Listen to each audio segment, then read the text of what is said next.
Thanks for choosing this free Anfield Index podcast. If you'd prefer to listen to this or any of our other shows without adverts, then now's the time to check out Anfield Index Pro. With AI Pro, you can supercharge your entire listening experience. You'll not only get all of our podcasts without the ads, but you'll have them far faster with our Quick Publish feature available exclusively for subscribers. AI Pro also puts you in the heart of our sound studio, with an option to listen to many of our shows live and interact with the podcasters in real time as the shows are recording. Upgrading couldn't be easier. AI Pro is available on all popular podcast platforms, and we have our own apps for Apple and Android. Just head on over to AnfieldIndexPro.com and get started today. Welcome back to another episode of the Nina Kauser Show, your post-match show, live call-in show on Discord. A late one today. As you all know, it finished Liverpool 1, Spurs 1. Not the result we wanted. We are very, very spoiled as Liverpool supporters, but still, you know, a few years ago, that was pretty much our season done and dusted. We have so much to still fight for, and we've got so much to bank on, and it's still pretty much not over, but it does leave a little bitter taste in your mouth, and I've just shared exactly how I feel to the listeners. You know what, enough of my ramblings. Let's get some excellent let me introduce my excellent panel for you, and hopefully they will lighten the mood and make me feel better as well as you guys too, because I'm sure you're feeling a little bit deflated as well. First up, I have a familiar voice on the Nina Kauser Show, also a familiar voice on the main Anfield Index podcast, the legend that is Miss Lisa Marie. Welcome back, Lisa. Thank you, Nina. I'm happy to be back on the show. It was for a much more happy and elated reason, but that's okay. We're all is not lost. It is not all lost. Yeah. League is not lost. And of course, we still have 2 more wonderful trophies to play for. So that's what we need to focus on. But it is a bit disappointing. And as I think Mando said before we went live, we're just not used to this. Yeah, We've gotten out of the habit. So, yeah. But yeah, I still have faith that, we can. I don't think the quadruple is dead. I love that. And you know what? Let me intro my next guest. I mean, Lisa's already kind of spoiled it there, but you see, it's okay. It's okay. It's Mando. Mando, it has been a long time, my friend, since you and we've podcasted together. But I think Lisa Marie is pretty much spot on. So are you. Welcome on to the show. Thanks, Nin. It's good to be back. I wish it would be under better circumstances, but I mean, we're a spoiled fan base. We languished in mediocrity for a really, really long time. And, when Jurgen came, and we were very excited about that, you and I, and we discussed that at length many, many times early on. And what we thought would happen did happen. And now we are arguably the best team in the world, and results like this, happen. Look at what's happened to City against Madrid. Unlikely things happen, and I know that everybody's a bit disappointed. I know that it's going to be a lot tougher. It was already a tall ask to get this quadruple. It's a reason it doesn't happen. We needed help anyway. Now we just need a little bit more help. But I'm not going to sit here and tell you I'm all doom and gloom, like I would have told you 8 years ago, right? Yes. I don't know who I've become, but age has taken its toll on me and my frustration and my anger. I think it's dissipated a lot, and I owe a lot of that to Jurgen. I'm not mad about everything all the time. Now I'm just very much, okay, it is what it is. We'll go again, because we always go again. Yeah, I think, we've just become that thing that we despise, the spoiled rich kid, But yeah, we will talk about the game. But first up, we have got some excellent people joining us live on Discord. So everyone, welcome to the Nina Kauser Show live. If you want to join us live, drop me a message and we'll get you on. But first up, we do have a caller. It is a familiar voice on the Nina Kauser Show. The first caller, as always, it's Kieran. Kieran, welcome back, and the floor is yours. Thank you very much. Yeah, welcome back, Kieran. I'm guessing you've got some things to say about that. Just a very, very disappointing night. It was a game we had to win. I thought the first half I thought we were better in the first half, but in terms of like trying to break them down, but we couldn't. And then I thought second half we were really poor, and I thought that Spurs, you have to give them credit. They came with a game plan. Conte got his set up and the tactics absolutely spot on, and really done a job on us. And look, I'm disappointed, not devastated, because there's still so much to play for. There's still obviously the Champions League and the FA Cup, and in terms of the league, I think it's probably going to be one wee hurdle too far now, unfortunately. I think that's a fair assessment, Kieran. Thank you so much for calling. We'll use your No problem. talking points. Cheers. Yeah, no, thank you, Kieran. Yeah, it's Kieran there summarising how he feels. And obviously the beast that we're up against, which is Manchester City, which we will discuss. We'll get to that in a minute. Lisa and Mando, I think the first place we need to start is from the top, the team lineup. I'll come to Lisa first. Lisa, team lineup, what did you make of it? It was pretty much the team that I kind of expected. Although I was a little bit surprised because he went with his Champions League defence. I call Konate and Virgil van Dijk his Champions League centre-back pairing. So I want to get your thoughts. Were you happy with the team lineup? Happy with what Jurgen Klopp fielded? Yes, I was. It was. Konate was a little bit of it, but I thought, well, he does have the faster pace, and against Son and Kane, that was probably what he was thinking there, was to have that little bit more pace with Konate. So I think that was probably a good choice. I kind of would have liked to have seen Tsimikas in for Robertson, just because, and I'm sure we'll, as we talk about the match, but I think Robertson's very, very tired right now. He hasn't had a rest that some of the other, typical starters have had over the last few games. So I think starting to be some fatigue showing there. But overall, I was pleased with the lineup. I think it was a good selection by Klopp, and I thought it was going to be a good matchup against the Spurs. No, cheers. Thanks for that, Lisa. Amanda, I'll come to you, team lineup. There's been so many meltdowns on the team lineup, but, we have such a great team. The starting 11 always looks really strong. The bench looks really strong as well. So there aren't many grumbles, but I want to get your thoughts. Were you surprised? Was that the team that you would have fielded? Yeah, I believe so. I think for the most part, everything was spot on. I think early on in the match, we saw that it was probably a good call. We pressed like hell. I think we controlled a lot of the game in the first half. It was the good chaos. It was the chaos that Jurgen likes to create. I didn't see anything wrong pre-match with what we went with. I thought that it was the right call. I knew that our fullbacks are always playing really high up the pitch, and Son and Kulusevski are good players, are good wingers, and I thought that was going to be where the danger comes from. And sure enough, I mean, I'm sure Jurgen knew that's where the danger was going to come from. So playing Fabinho, playing Henderson, just made sense. They were going to cover a lot of ground, and they were going to try to nullify that a little bit. All in all, I can't say I was too disappointed. No. Mando, I'm going to stick with you because, of course, we know we had that intense game midweek against Villarreal where, Liverpool had to really kind of dig deep and get performance because they played so bad in the first half against Villarreal.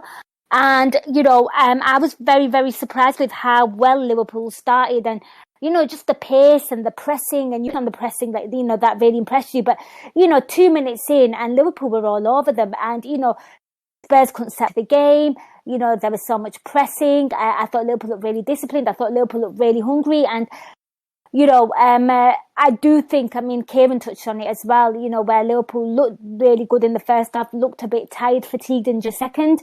Hence where, where we looked a bit like suspect in terms of the midfield sort of tracking back and helping the defenders.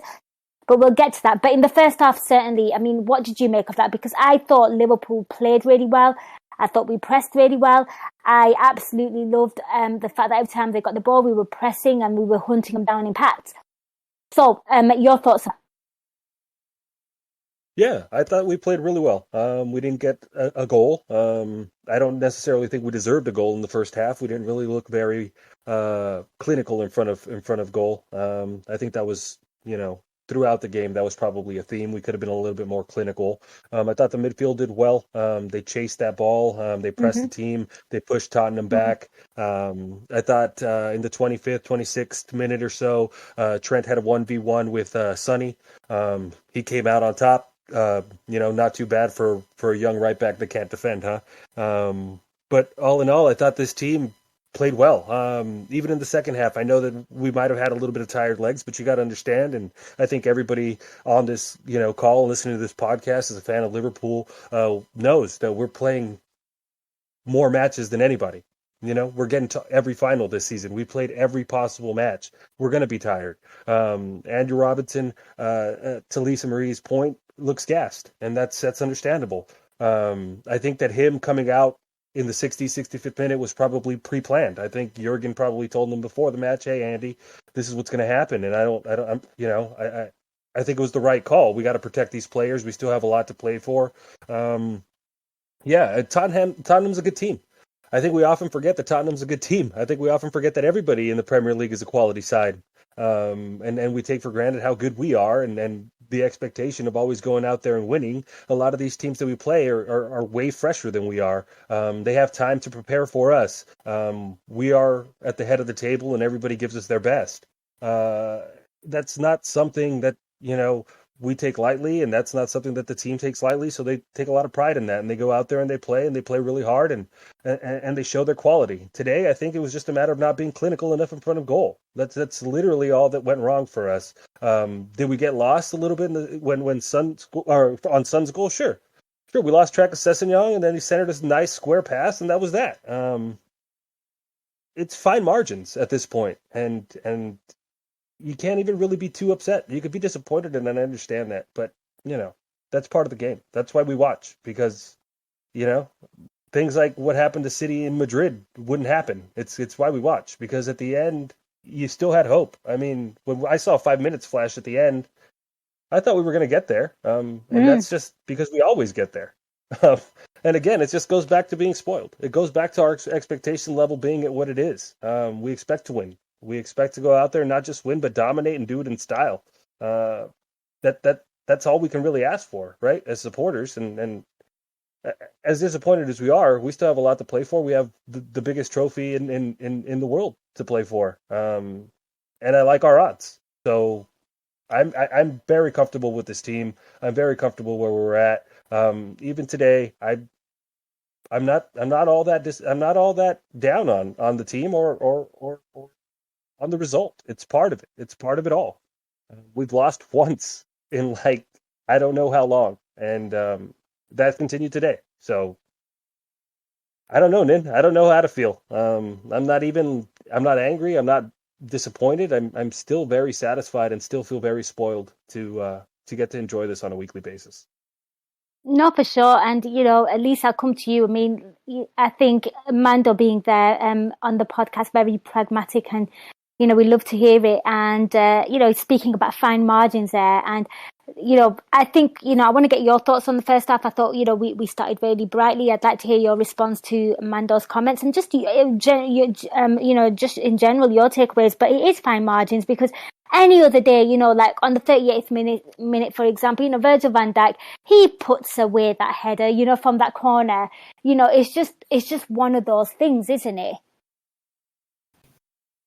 Yeah, I mean, exactly. There are times where it just isn't our day, if you will. Just those little fine margins don't fall to our side of the equation. And today was one of them. Absolutely. Virgil's header hitting the cross is an excellent example. I think the reason I'm the most disappointed is I hate Spurs. I hate Spurs and I hate Harry Kane. And so for us to lose points to, it just, anyway, but I digress.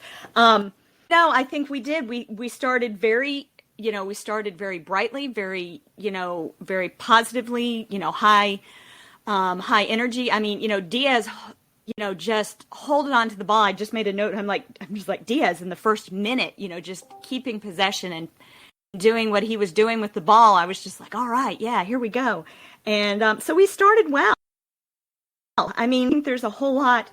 It wasn't like the start on Tuesday in the Champions League semifinal where nobody played well. I mean, it was just as Mando said, it often is a game of fine margins, and today those margins, just especially in the first half, were not falling in our favor.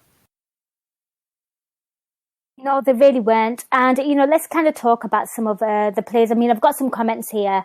Maybe we kind of go through the comments. It might help the flow with the podcast. Mando, I'll come to you. I've got a comment here by Ramiz Akhtar, and he says, we weren't going to win the league anyway, so at least we don't have to stress for the last few games. Discuss, and he put like a cheeky laughing emoji face. Your thoughts on that one? I mean, it's not... I'm sorry. No, I was just going to say I did see that too, and it made me giggle. Yeah, same.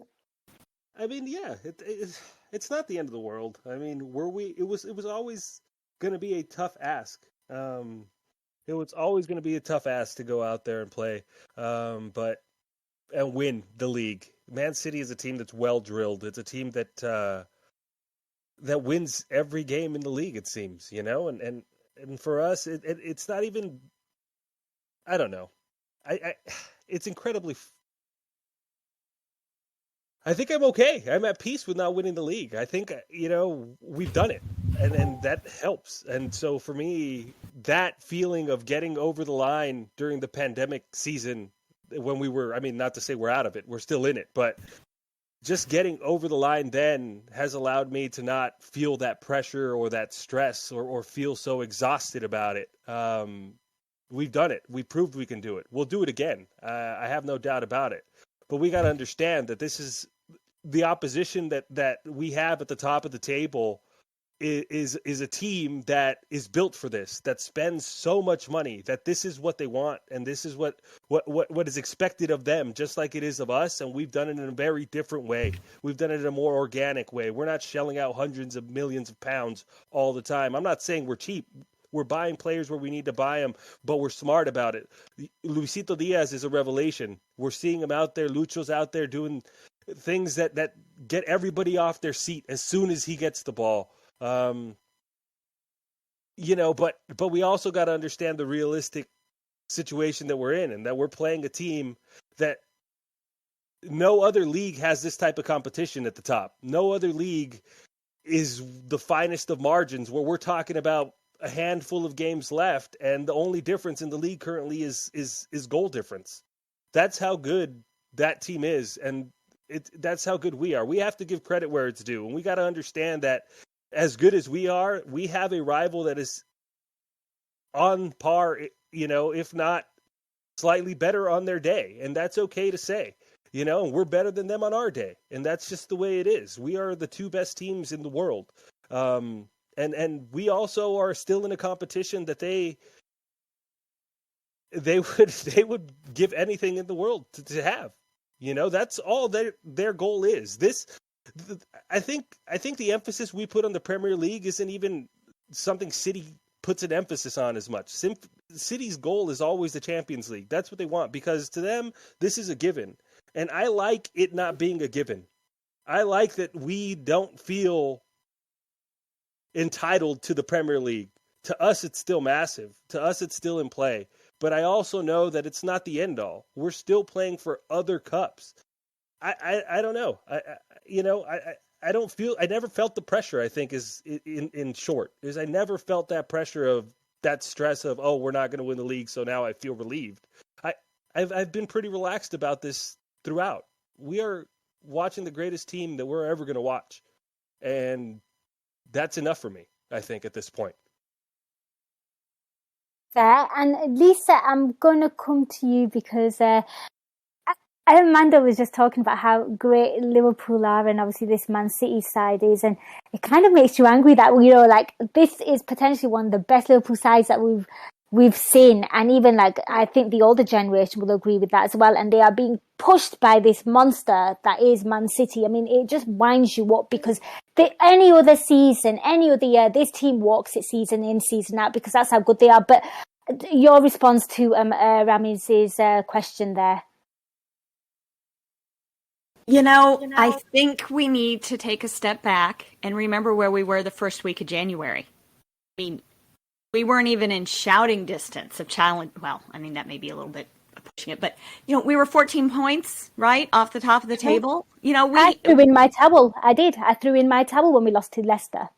You know, we didn't think we were going to be on Man City's heels to win the title. And we are, in addition to, you know, FA Cup final next weekend, Champions League final the end of the month. I mean, so I think it just goes back to what Mando was saying about us.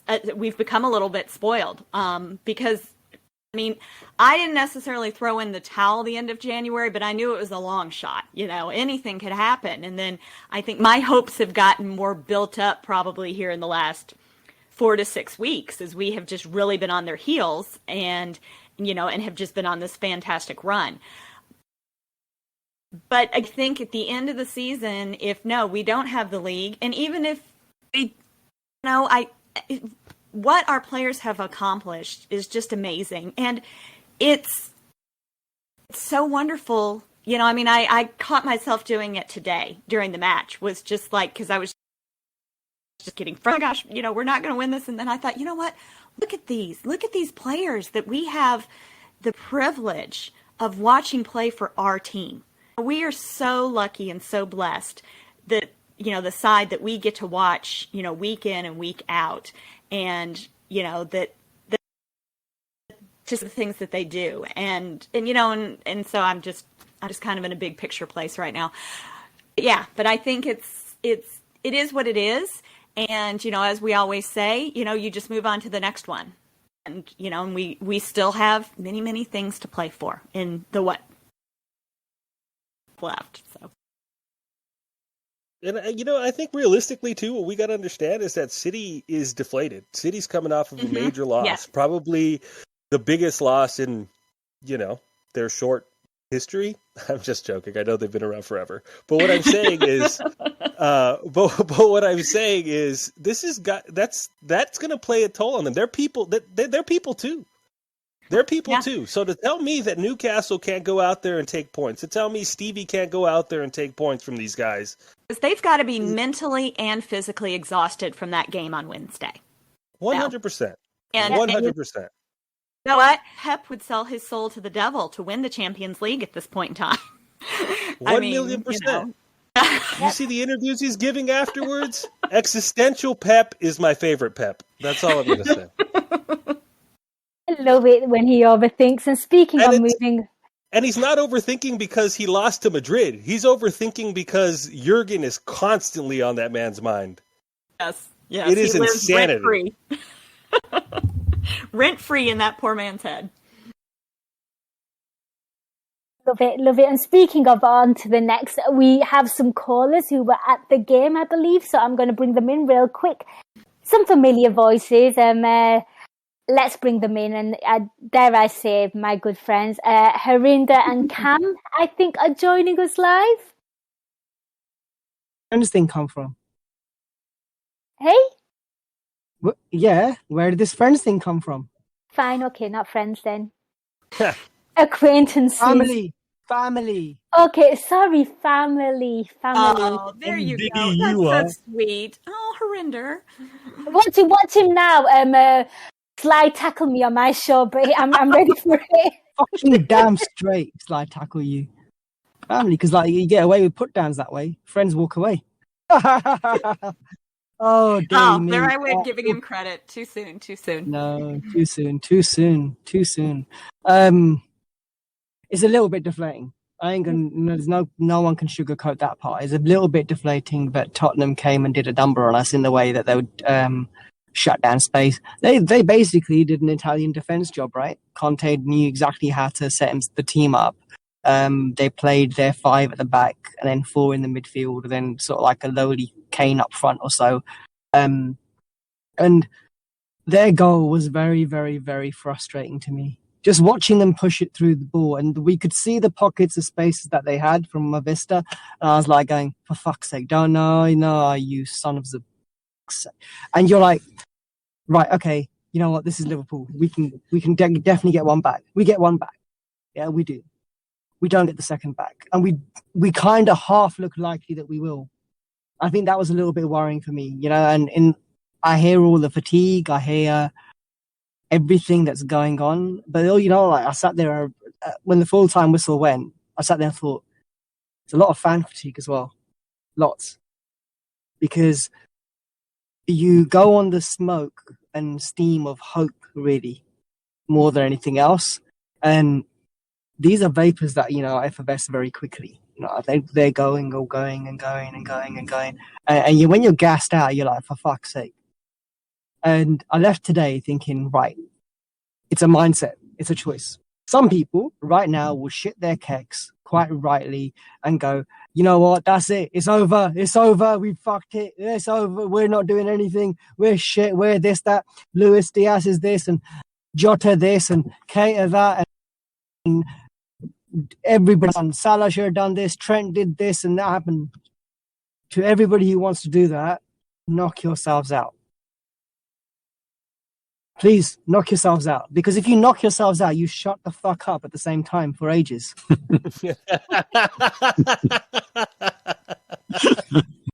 It's true. If you knock it, if you knock yourself out, you will be quiet. Fan-fucking-tastic.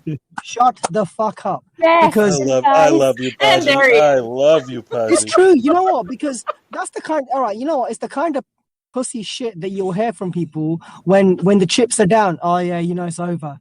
Fucking hell, honestly, do you know what? Nothing is over yet. It's not. And don't lose hope until the point of whereby it's mathematically cannot be done. On the last day of the season, City was still on top. When we went to play Wolverhampton Wanderers at the end of the 18-19 season, City was still on top. Liverpool had everything to go for, and we took a lead. Sorry, we didn't take it. Brighton were ahead, right? We were happy for like a few minutes. Yep. Yes, there was that brief shining there was moment. elation. There was some serious elation going on. You know what? We met Steve Pizza that day as well. Fun fact. Indeed, we did. And Cam wore a lovely top saying Pendywell at the back of it. I did. You did? I did. There he is. It is indeed. So why are we giving up? Why are people so easily led? And we had the pod yesterday with Sanjeev Bhaskar where he said, emotions are quite close to each other. Sometimes you can be high, you can be low, you can be upset, you can be angry, you can be sad, you can be happy. They're very, very close to each other. I get all that, but get a grip. This is your body telling you to shut the fuck up, get a grip. And if you can't do those two things, just shut the fuck up. Because you are going to put everyone else down. You're going to, misery loves company. You just want to drag people down. Go for it. Knock yourselves out so that you can shut the fuck up. Do it. Because it's pointless. Because that misery spinning that people want to do on either their version of social media, but they prefer, then why? What are you going to gain? What you're going to do is just drag a fan base down towards a low. Maintain a bit of a high. We're still top of the league. Nobody knows what's going to happen tomorrow. Nobody can tell me what's going to happen in 2 minutes' time or an hour's time. Because no one can tell time. No one can tell the future, right? Anything can happen. And as long as anything can happen, let it be. We're still going to be marching towards winning another 2 trophies. I know I would be somebody who is slightly deflated by not getting a quadruple because I think that's a fucking amazing thing to see and do. But I'll take the treble. It's all right. I'll take it. But I'm not going to give up on the court until it's over. So don't fucking give up and don't be shitasses. Now's the time to put your money where your mouth is. And either walk with your chest held up high, or if you want to be a dickhead and just want to be a bit of a flat arse and everything's miserable, again, knock yourselves out, shut the fuck up. It's people act like we've never overcome anything. I mean, Oh, Istanbul. I mean, Barcelona. I mean, the list goes Last on and season on. to qualify for the Champions League. 100%. Allison Becker. So yeah. So the fact that we continue to doubt this team, time and again, as you know, as a collective, when things go sideways a little bit, is astonishing to me. Because if anybody can, it's this team. Especially with the manager, especially with the mindset, especially with what we've proven and overcome time and time and time and time again. You know, we're top of the league, to your point, Paji, and not just that, but this could, instead of everybody like being super annoyed or disappointed or what have you, that's a natural reaction, but like that has to fade really quick. And the beauty about this thick and fast schedule is that the players already have to put it behind them and they have to go, and they're going to go again. And not just that, but like this is a vital point that gained. I know that people will see this as 2-point loss, and sure, but this is a vital point gain. It puts us at the top of the table with a goal difference. City lose 1-0 tomorrow or later in the season and we win out. That's a wrap. People need to understand that like we can't just continue to doubt this team when they've proven time and again what they're capable of. And at the end of the season, if on the final day we come up slightly short on this, to your point, Paji, a wonderful consolation prize is a treble. If only what every other fan base would bite your arm off to be in that position. So yeah, and every other fan base currently doesn't want to take fourth and are playing for which version of Thursday they're going to play in. Either a European country right now, or a European country like. I wonder where the fuck that is then. We have new European countries now. Yeah, that's literally it. Because that's what Tottenham are playing for, right? They're either playing on Thursday night in the Europa League or in the conference. They got fuck all else going for them. And with that, I'll hand over to Cam, because I'm sure Cam's got choice words about tonight. Any responses to what Baji said, Lisa Marie, Nina, before I was I go? just going to say, I'll let Lisa go first. No, go ahead.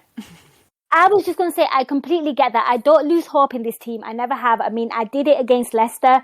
I learnt my lesson, and I publicly go on record and say I'd never do that again. My only thing is, with all the games that Liverpool have been playing, or that Man City have got to focus on the league, and I do believe, should they get something tomorrow, I think that just sets them in good stead to actually go ahead and win it. And that's no slight on Liverpool. That's just saying that they have nothing to play for but the league. And I don't think I'm wrong for saying that. Oh, Nina, I think that is a good point. When you consider not just, again, the path that the team has taken since January, but the fact that we've remained in all 4 competitions. I mean, that's as mentally draining as it is physically draining. Yeah. For everybody. And I think sometimes people do lose a little bit sight on the mental side of the game, and I don't mean just, from a tactical standpoint, but just from an emotional standpoint, and having to, have these difficult games in various competitions week in and week out. I mean, it's tiring. It makes me tired to think about. So, I mean, you have to, I don't know. It's not an excuse. It's just kind of an explanation that no other team has had to do that. No other team has had, no other team's had to do it this season, and no other team has ever had to do it this late in the season, from my understanding. So, kudos to our guys for what they've, what they have done. I mean, it's amazing. And yeah, and again, back on January I'll just arbitrarily pick a date, 6. If you had told us we were going to win a treble, we all would have taken arbitrarily. That. Absolutely. We would have been elated with that possibility. So I think we all just need to kind of step back. And I'm lecturing myself. Okay. This is also a lecture to Lisa Marie, is we need to take a step back and just enjoy it. I mean, Trevor Downey and I have a kind of a running joke about #fun, and it should be. We need to see the joy in what our team is doing, and we need to, just relish that. And that's just the most I can say. Yeah, I mean, I think our Irish Pep lookalike is probably onto something there. I mean, the reality is this: We have City a was favorite. Pep lookalike as well. We do. That's funny. We have two of them, depending on how I feel. Once we can. Does that mean Simon Brundish looks like Ten Hag? No, Simon Brundish looks like Simon Brundish. Ten Hag looks like Simon Brundish. Flip Look it. at that, nice recovery. I mean, can I let you speak? Oh, sorry, Herinda, let you speak. But Steve Pizza there goes, I'll be at the Wolves game again this season, last game of the season. Maybe this time it'll be different. Here's hoping. Yes. Here's hoping. Pizzas are on you.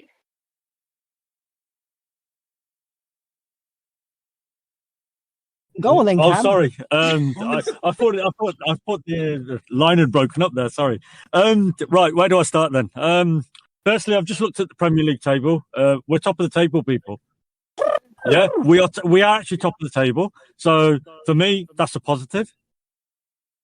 Regardless of the result tonight, if City had won all their remaining games, and granted it's got a little bit easier for them now with tonight's result, there's a little bit of pressure off them in that respect, they would still have won the league, even if we'd won all of our games. So tonight's result would not have been the result that would have cost us the league. We played City twice, drew twice with them. We played Chelsea twice, drew twice with them. We played Tottenham twice, drew twice with them. I know, aside from what I just said about tonight's game, we threw two points away against Brentford. We lost at West Ham away. We lost at Leicester away, a game that we should have battered them in. We threw 2 points away against Brighton at home. There's a litany of games there where we have thrown away, you could say, this league, if you want to be that critical about this team. But you can't be critical about this team. You cannot be critical about this team. This is the greatest Liverpool team people will see in their lifetimes.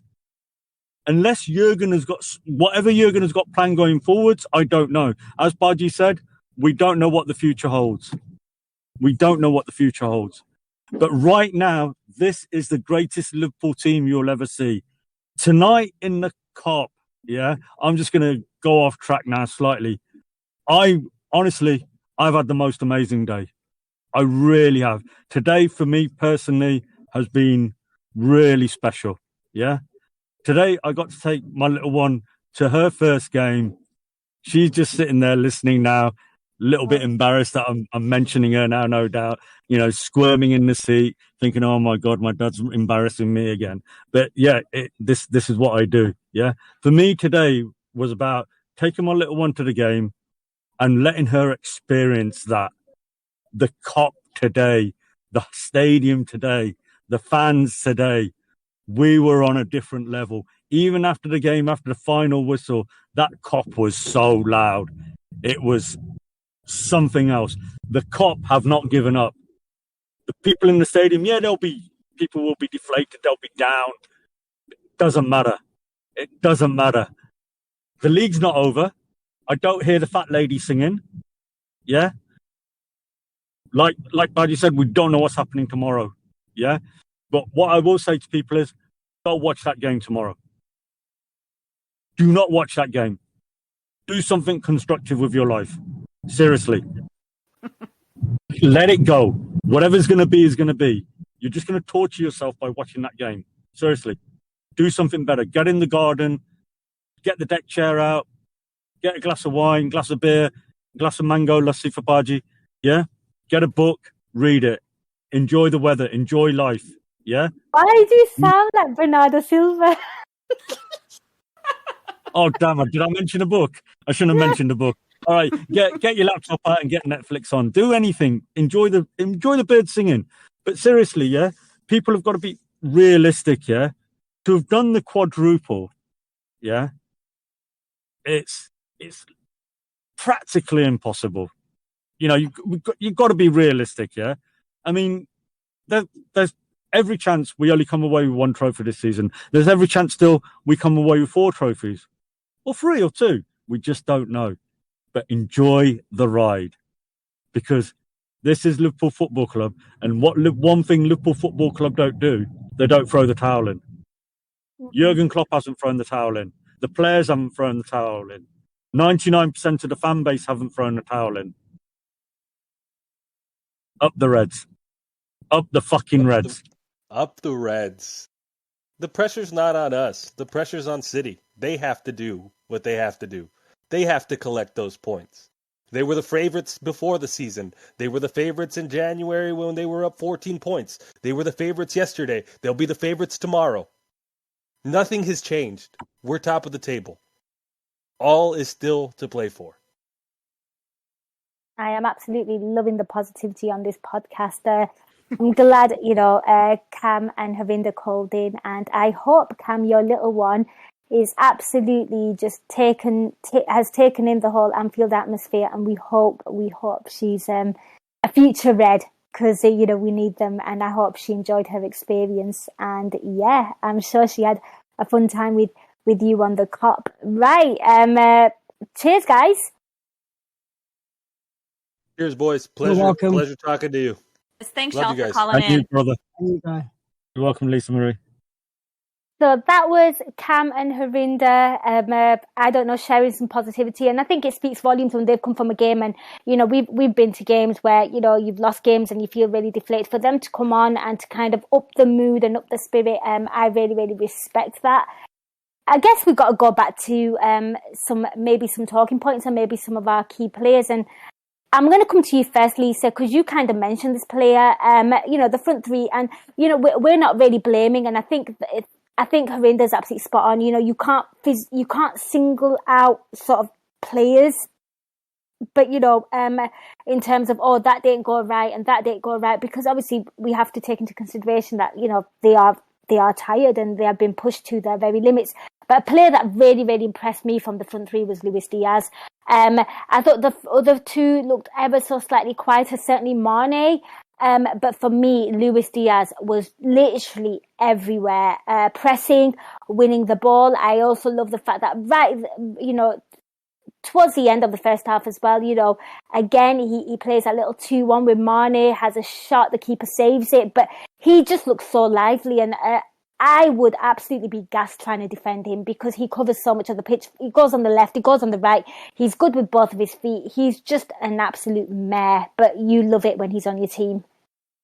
You just don't know where he's going to pop up. You're right. I mean, I think he's got to be an absolute nightmare to defend. Long may it continue. Because he's everywhere. Sometimes I get a little bit tired just watching him because he's everywhere. And I am just loving on him. I mean, he had a couple I can't even think of a specific incident, but his pace is amazing. He, holds on to the ball so well. And he has been, he's just been a gift to this team for the second half of the season. I can't even remember who. It may have been, it was one of the other podcasts where they were just talking about, what a brilliant January signing he was. And you know what? It's so lovely to see him play so well against Spurs because, by all accounts, that's who we stole him from, so to speak. Or who else we could be playing against him today, not having him on our team. So there's another bright spot for us all to consider. But yeah, no, Diaz was absolutely a true positive for the game today. He was absolutely. And Mando, I want to get your thoughts on Luis Diaz. You kind of were singing his praise as well, and it was only fitting that he kind of got the goal, albeit deflected. But if anyone was going to make magic happen, it was going to be him today. I don't know. He kind of he's like that magic kind of player, and I don't think I've been this excited about somebody in that regard, since maybe a Luis Suarez, where he's just magic with his feet. I want to see, I just love seeing him on the ball. Yeah, I mean, he's relentless, right? I think that's the best way of describing him. He's relentless. He is just go, full throttle all the time. He pops up everywhere where you need him. He's always a threat. Luis Diaz has been a revelation for us. He's been, arguably the best signing we've had in a little while in January. Well, aside from Virgil. This is so long ago. It does We seem did like a long well. time ago. It does seem like a long time ago, though. It does seem like forever ago. But yeah, it's you were talking about pace, Lisa Marie, and it's not just pace, but it's pace with the ball. Yes. And that's not something that you see far too often. Against Villarreal, we weren't seeing the guys, aside from Mo trying to take on the defender, really just attacking with the ball at his feet. And when Luis came in, he changed the game there. It's no surprise that he scored the goal today. He's just, everything right now. He's the man of the hour. He's just slightly faster than everybody else right now. Maybe he's fresher than a lot of the guys, and that could be a reason why, but he just seems to be on a different speed, on a different frequency. And that is, it's special to see a player like that. It's special to get excited anytime a guy has a ball and be on the edge of your seat and know that something good is going to happen or something spectacular or an unnecessary, touch that he takes in a way that is just shows his skill and his love and his enthusiasm for the game. And I think that's the best credit you could give to him, is that he plays with a joy that he expresses in his football. And long may it continue. He's definitely going to be a fixture in that side for a long time.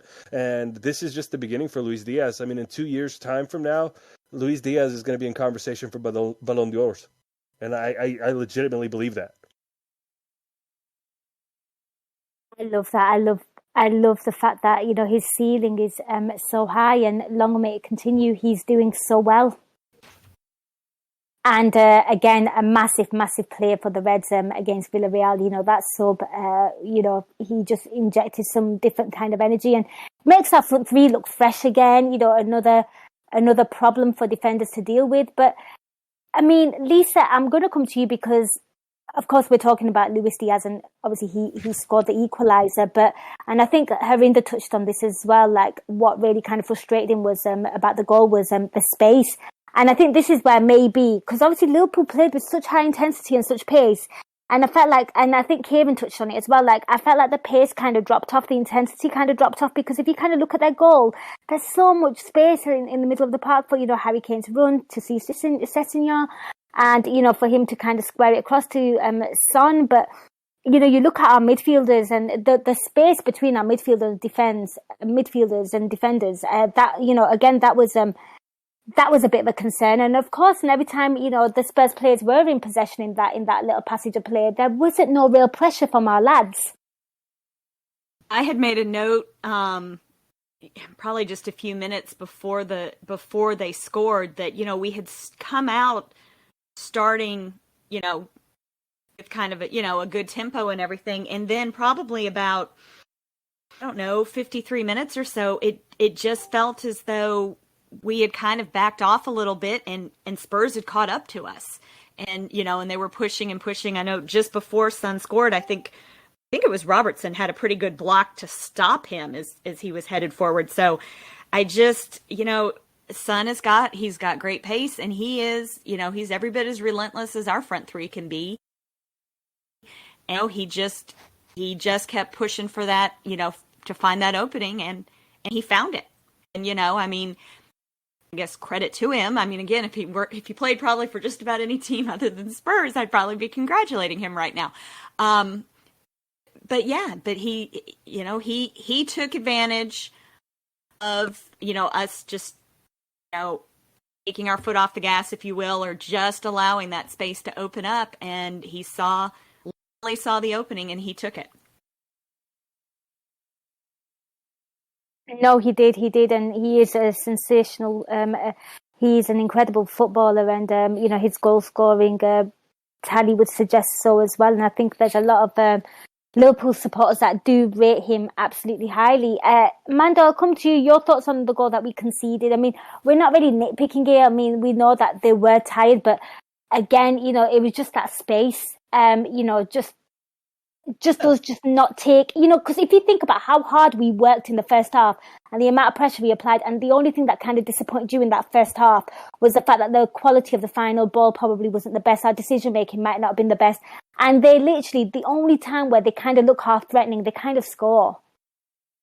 Yeah, I mean, look, I think what happened is the ball got to Harry Kane, and Trent and Konate followed Son, and they left Sessegnon in a ton of space. Then he played a simple ball into Sonny, and I mean, he's not going to miss from there. And that happens in football. We're susceptible to that. I mean, we're always susceptible to the break. We play such a high line. Our fullbacks are such an integral part of our attack. We're typically playing with a back two. These types of things are happening. Sessegnon has pace. Son has pace. Harry Kane is credit to him. He's a really good passer of the ball. And he put a peach on to Sessegnon. Ball got back to Sonny in space, and that's going to happen. I mean, those are the types of goals that when we concede, those are the ones I expect us to concede, to get caught on the break. That's what happens. That's the risk we take. I'm sure, Jurgen's not too shocked. These are quality players we're talking about. Harry Kane's a quality player. Sonny's a quality player. And when you leave space like that open, you're going to get punished. And that's what happened. Was it a mistake for Trent to follow Son when Konate had him tracked? Sure, that's miscommunication. That happens. It's honestly, to me, it's so impressive that we are able to keep clean sheets as often as we do, because we play such a high line, because we give up that space regularly. And, we rely so much on Allison. But sometimes things are just inevitable. That goal right there, once it got to Sonny, there was nothing that was going to happen. That was going to be the result. It was a matter of us picking up ourselves up from our bootstraps and getting a goal. We didn't get a goal quick enough. And then what ended up happening is we were pressing and we ran out of time. And that's part of the game. I love that you call him Sonny, and I'm going to stick with you, Mando. I want to get your thoughts on somebody who was like fizzing the ball around really, really well for us. I have to mention Thiago. I thought he had a really, really good game. His passing was pretty much elite in this game, in my opinion, given the circumstances. Sort of trying to spread out the play, trying to do something, looking up and pinging it. We shouldn't be surprised that he's that good, but in a game that is so, I thought defensively, like Harinder said, that, it was an Italian defensive job, because I thought, they had their four banks disciplined so well. There was very, very little space for, they made it difficult for our front three. Let's be honest, they really did. You have to give credit to how defensively set up and how alert this Spurs team was. But I love the fact that he was trying to get the full-backs involved in the game, looking up, pinging it. I mean, towards the end, he even tried playing this really, really adventurous pass where I think Trent was on, but he just that didn't work for him. But as a whole, his alertness in this game for me was really, really impressive. Yeah, Thiago Alcantara is a phenomenal footballer. He's arguably the best at what he does. The touch on his passes, the vision he has. He's working 3 steps ahead of everyone else. He has this incredible knack of getting away with some fouls that should be yellow cards and never getting them, hardly. He is just a really smart footballer. I followed him at Barcelona. I watched him at Bayern Munich. He's a guy that everywhere he goes, he's impressed. Everywhere he goes, he plays a pivotal role. I was surprised we signed him, not because I didn't think it was quality. I just didn't think he'd have the legs. In a lot of his other teams in his past, he didn't have to do this much running. He didn't have to do this much covering. He didn't have to do as much as he does now. But he's adapted and acclimated, and now I can't envision a midfield in a big game that doesn't include Thiago Alcantara when he's healthy. It just gives us another threat, balls over the top, to your point, trying to find Trent and Andy on a regular basis, the way he breaks down passes through the lines. There was a play at the end of the match where he held the ball a little bit on the edge of the box and tried to get Trent over the top, and Trent was wide open. I think Trent didn't realize that there was another defender that was playing him on, so he tried to track his run, and then that's a timing issue, and that happens. But ultimately, that pass was perfectly weighted. Watching the U.S. feed here on NBC or on Peacock or USA or whatever the hell it is now, you hear these guys talk about him in a way that they don't talk about other players. And these are former players, former pros, and that tells you everything you need to know. He plays the game at a different pace, at a different level. He's a Rolls Royce of a footballer, and it's incredible how many of those we actually have. Virgil's the best at what he does. Alisson's the best at what he does. Thiago arguably is the best at what he does. Fabinho's the best defensive midfielder in the world. On their day, any of the front three are the best in the world. It's just incredible. And so to see him fit in the way he does, to see him just play the part and be the brain of the team in the engine room is something that I take a lot of joy in doing on a weekly basis. I'm just happy he's a Red. Absolutely, and he's certainly getting those minutes in. And Lisa, I'll come to you with your thoughts on Thiago and his performance in this game. And, did he impress you as well? Absolutely. If you take maybe Thiago out of the team today, it maybe could have been a whole lot worse, looking at glass half full sort of thing. He kept things moving. He kept it ticking over, as he has been doing for us all season. And, you just sometimes you see him with the ball, and I sometimes just kind of just have to stop and marvel, because it is just amazing what what he does with the ball, for lack of a more poetic way of saying it. He's just on another level from anybody, in the midfield and, in any other team. And we're so lucky that,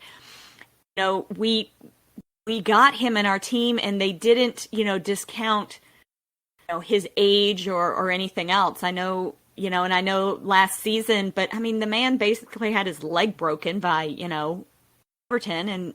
And I think it just took a while, to get him back to form. And, and he's shown it to us this season. And, that's just one of the other many things that we have going for the team right now that is just pushing things in a positive direction. And I just like. Here. We're all big Thiago fans. We've had some comments in our chat box in Discord, and of course, hindsight is a wonderful thing, and obviously we know the subs that Jurgen Klopp made. I think it was Mando that said that was sort of maybe the Costas for Robbo was that was sort of pre-discussed before the game, that you'll come off at this time and he'll come on. Of course, Jota came on for Hendo, and obviously there's some chit chat. People think Mane looked a little bit anonymous in the chat box. We've got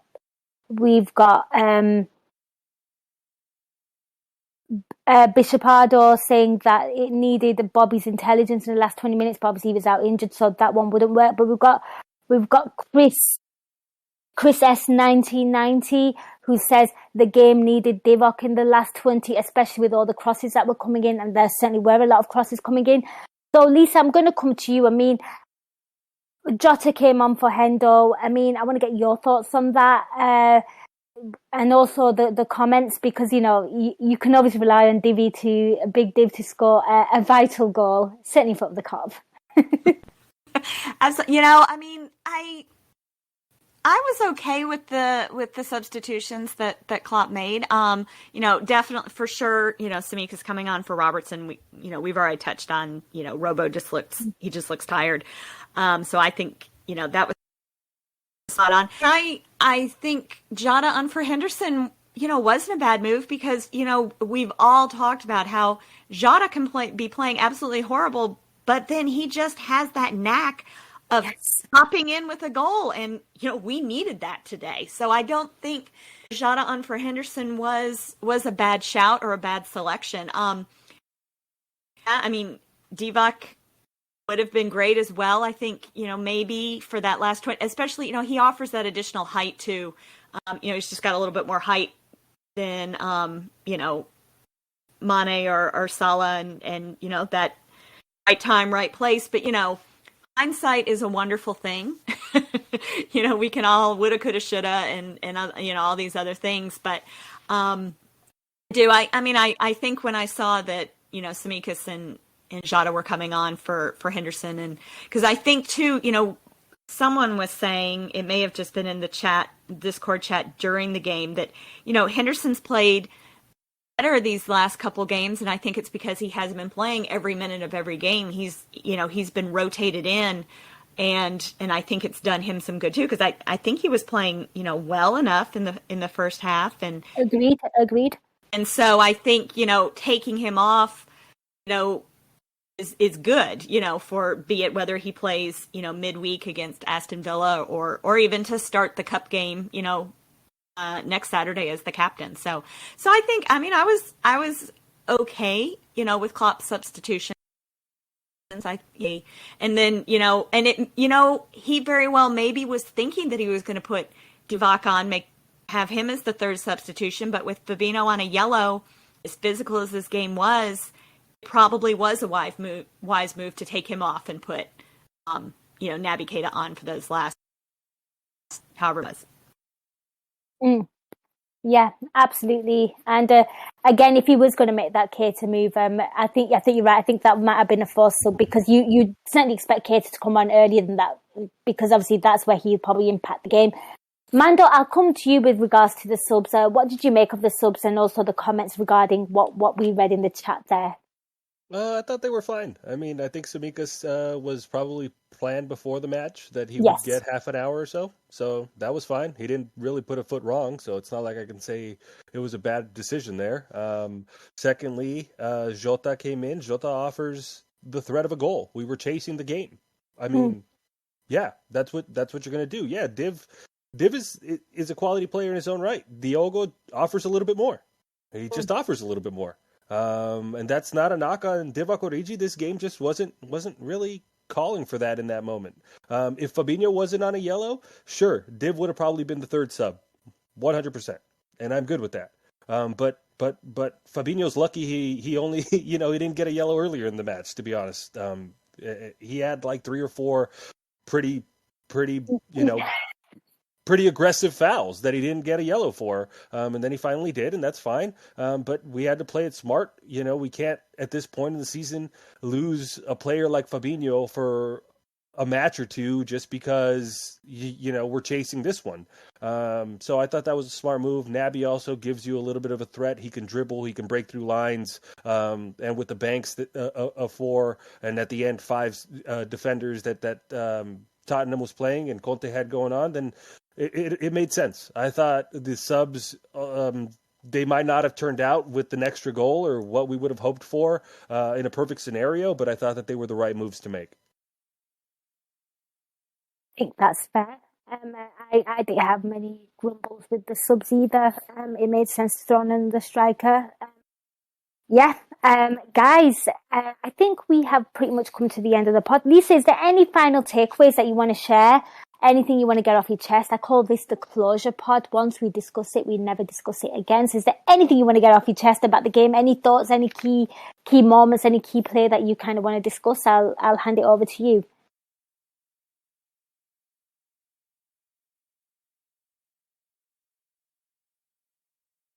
I'm going to take that long pause as no. I think we've got everything covered there. What about you, Mando? No, not necessarily. It's just things didn't go our way. We didn't capitalize on some chances we had, and we weren't clinical, and that's part of the game. And we have a lot to play for. So on to the next one. Yeah. On to the next one. I think Lisa might have been on mute, so I'll come back to I was Lisa on now. mute. I didn't really have anything insightful to say. The only thing I said was Naby Keita's yellow card for his foul on Harry Kane was absolutely worth it.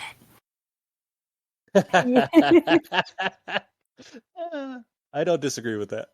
That's a fair assessment. We love that. I love that. You know what? And that is the kind of analysis that we love you for, Lisa Marie, because I completely forgot that he got booked as well. Right, guys, I think we have come to the end of this Nina Kauser show. Lots to be hopeful and optimistic about. A massive thank you to everyone that called in, Kieran, Harinder, Cam, and a huge thank you to everyone that joined us live. I mean, fair play to you guys. Thank you so much for joining us. Thank you for everyone that commented in the chat box to keep this conversation going. And a special shout out to Harind actually for producing the line of the podcast, can we just say? And a huge thank you to both Lisa Marie and Mando. But before I let them go, I want to get some plugs. So, Mando, I'll come to you first. Where can people find you on social media? You could just find me at Armando Angulo 12 on Twitter. I'm not really too active anymore for my mental health sake, to be honest with you. Yeah, you guys can find me there. Follow everybody on this pod. Lisa Marie's a great follow. Nin, everybody at Anfield Index, just insightful, fun people. So just make sure you continue to support the Reds. Stay positive. We have a lot to play for, and happy days are ahead, I assure you. Love it. Yep, give Mando a follow. Please do. He's awesome. He's excellent. I'm sure you already do, guys. And Lisa, where can people find you on social media? And is there anything you'd like to plug? You can find me on Twitter at LMarieMH. And just released the latest episode of the main Anfield Index pod, well, late for you all yesterday, with Trevor and Cam. So check it out. Lots of positivity on that one as well. And, if you're feeling a little bit down about this game, I just want to leave you with this one last thought. Brighton 4, Manchester United 0. I hope everyone has a great week, especially all of you who are mothers in the U.S. and other places that are celebrating Mother's Day tomorrow. Happy Mother's Day to you. Yeah, happy Mother's Day.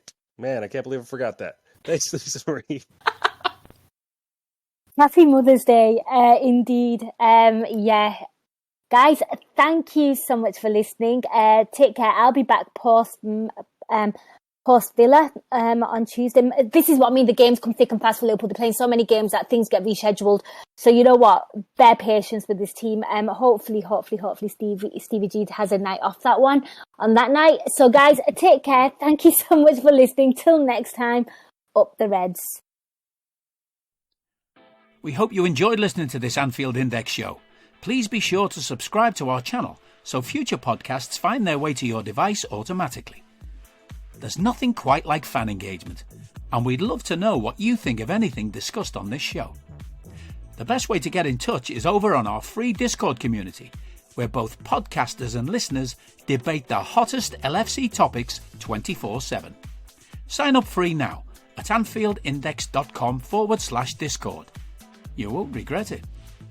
You can also follow us on Twitter at Anfield Index and find us on Facebook by searching for Anfield Index.